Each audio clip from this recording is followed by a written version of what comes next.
on our back. All right, so this elevates my head a little bit so that I can actually find the abdominals attached to my ribs a little bit better. My legs are about hip width apart, but it's not a hard, fast rule. We're gonna take one leg up to tabletop. This is my right leg. My left leg is gonna slide out and slide back in. Now I'm putting a little bit of pressure into my mat so that, my feet are sticky, so that I can feel a little bit of response from my abdominals. The abdominal position over here is hips and ribs on the same plane, trying to keep that curve in my low back, but not at my ribs. So the head prop helps me get my ribs down, and then my core connection helps me keep my pelvis from tucking and pressing my low back up or down. So hopefully the movement of this leg is activating the core for you. Let's add the same arm as the leg that's moving and touch the inner thigh or inner knee and reach back. So very much like what we were doing standing, only we're working against gravity a little differently here, and you're gonna feel more core connection, hopefully.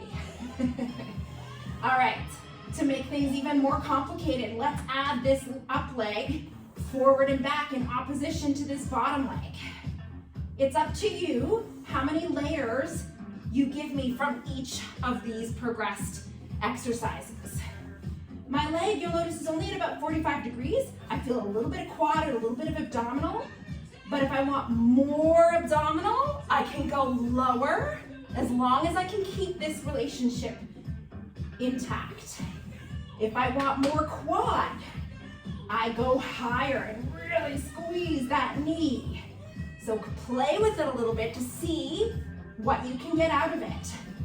All right, now option to stay here if you're not comfortable with flexing your spine or curling your spine, or bring your hands under your head and just lift your head a little higher.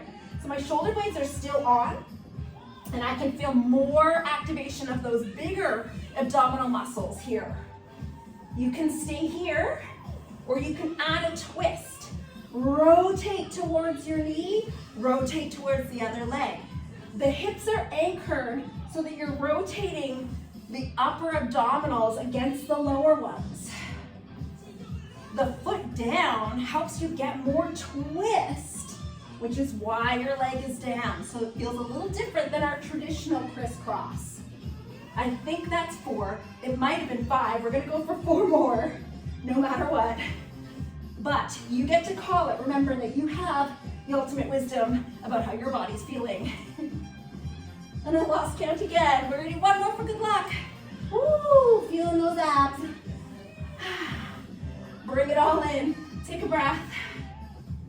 And a moment. We're gonna do that all on the second side. Probably a little faster just because you've got all the coordination now. Knee above hip, this leg slides out. Pull it back in, find that connection. Where are those ribs? Where are those hips? Where is your low back? Let's add this arm in right away. And then you can stay with this or get it moving with that other leg. And again, remember, low, low, low is lots of abdominals. High is lots of leg. Somewhere in between might give you a nice balance, but ultimately that's up to you. I'm giving an exhale as I connect across here. Maybe you take your hands under your head and give me that little lift, finding more of the superficial or the outer abdominal muscles. Still intact here in neutral. Add your rotation if you wish. For 8, I'll count this time. 7, 6,